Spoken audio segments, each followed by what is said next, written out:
75% on both. I just I'm not sure what that completely means. had a brain fart on that one. Yeah. I can't fully confirm because, okay, I'm going to deny it.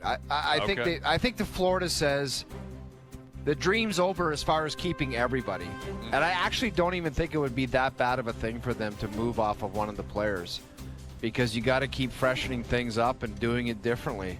Like, I think if you look at Chicago, their team was different when the cups that they won. They had to keep evolving and do it different and get different players, and it might be a good thing. So the two of them, I'm going to say no. But the thing is, you look at the situation they've created down there. It's Fort Lauderdale, Florida. It's an incredible team, and you're going to have more chances to win in the next 5 years. What player would want to exit that unless they're strictly just saying, my ego is telling me I want people to bid the highest and I'm going to the highest bidder. That could be a case, but I really can't see it. Yeah. Because a lot of these players, they're making huge cake on their second deal where they're in a comfort zone where they're like, do I really need to go after that? You know what I mean? Like a 6-year, $6 million deal as your second contract. Are you really saying I got to cash out here? I don't know. Yeah, here's another element to it that I don't know if we're considering, is that Florida and their front office have proven they're the smartest, savviest, best front office in the league. They may let one of them or both of them walk because they don't want to be tied for 6, 7, 8 years to them. Yeah. Which, again, is ruthless, but that's what they've proven they are. Yeah, like Bill and you Zito. watch, they'll bring in other players. Exactly.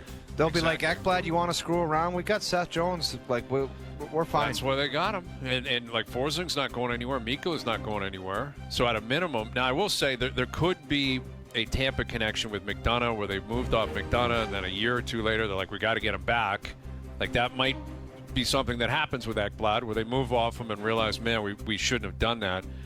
But I think the likelihood of both of them getting they're both going to command a lot of money and deserve a lot of money. They're both really good players. Yes, Florida does really well with their cap. Yes, they get guys to buy in and take a little bit less, but they still pay people. There still is a finite cap. Yeah. Everyone can't make $8 million or $8.5 or $9. It doesn't work that way. So I'm going to deny it as well, and maybe not as much because the players are like, we want all the money in the world and we're leaving. It might be because Zito in Florida says, you know what?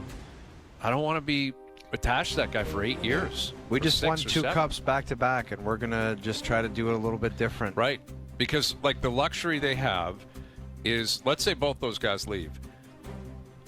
Barkov, Reinhart, Verhaeghe, Kachuk, Lundell, Luosterainen. They're all still there. Like, they're all still there. And then on the back end, Forsling, Mikkola, Jones, and Bob's got, I believe, at least another year left. Yeah. So maybe they think Lundell's actually a second-line center, which there is an argument to be had. He plays like it. Yeah. He looks like he's real close to it, you know, like that. And that's the truth. And maybe they feel like they can go out and get a third-line guy, whoever that might be, and, just keep plugging along. Confirm or deny, the Maple Leafs should be all in on Brad Marchand on July 1st. All in on Brad Marchand at 37 years old. Yep. Yes, I confirm it. Why not? I confirm it 100%, 110%. I was thinking about that. Like, you got to get somebody with, like, and this has been the same thing for 9 years, that's just a little edgy, that might not get along with everybody that well. He's just got an edge to him. Like, if you look at that Evander Kane, I'm pretty sure not everyone's his best friend. You know what I mean? He doesn't seem like a lovey-dovey guy where every morning it's good morning. And, you know, I don't know about the Rolls Royce every game and all that other stuff. But you know what? He just got an edge to him, and he goes out. He's a different player, and he just – and I think you need that. Like, I'm pretty sure McDavid and Draisaitl appreciate having Evander Kane around, because he probably says some things that needed to be said that they don't want to say. Like, it's just – I don't know. You have a bunch of nice guys around. It just – you know what the results that a bunch of nice guys provide. Absolutely. 0. No, I'm 100% confirmed. And not only that, I'm doing everything I can to bring him here. I'm strapping an A on his jersey immediately. And I think you need a guy like Marchand who's different, who's got a totally different personality and vibe. And they've they've decided, the Maple Leafs in the past, to bring in the veteran guy that hasn't won yet, as opposed to the guy who has won for the most part. The Marlows, the Thorntons, the Spezzas. You know, it's been like the guy who's craving it but doesn't really know how to do it, but he's going to help them. Like, and they, you know, in retrospect, they got it wrong. Where they should have signed Corey Perry when, by all accounts, he wanted to be here. He's a winner. He's won cups. He goes to cup find finals. a job like 7 years ago, 6 years ago. And all he does is keep playing, and now it's too late now, probably. And Marchand, I know that'll be the argument. Well, he's not young. He's not, and it might cost you a couple of years at whatever. But he's actually won. He knows how to win, and he brings a completely different attitude. Yes. Dude, that Corey Perry, Brian's 40 years old. He might sign a 2-year extension in Edmonton, man. He might. You know that those two guys are saying you better have him back here. Yeah, because he plays every night. He knows how to play. He knows how to win. He knows how to agitate. He literally has a cup ring. It's just it's a different vibe, man. It's a totally he straight different up gets it attitude. done. Yes, exactly. Confirm or deny, Aaron Judge is underpaid at $40 million per season. Get serious with this nonsense. No one's underpaid at $40 million. Like, there's no... He is, dude. He is. That's Vladdy Guerrero Jr. money now. Borderline. You know how much better Aaron Judge is than Vladdy? Okay, than then if anybody you put else? it that way, you got me. You had me. At, that's what I'm saying. Like, now guys are getting. It's like Vladdy. It's like Soto's. I get it though.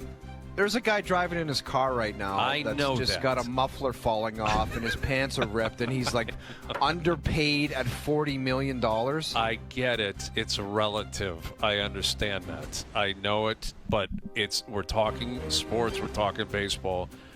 And like Judge, he's got an OPS of almost 1,300. He's hitting basically 400. The guy's going to hit 60 home runs again. He's going to drag. Like, go look at their lineup. Like, Garrett Cole's out, Soto left. They're going to win they're probably going to run away with the AL East, and it feels like Judge is just going to drag them there. Like, he's already worth like 4.5, almost 5 wins above replacement. Like, the guy he's getting better.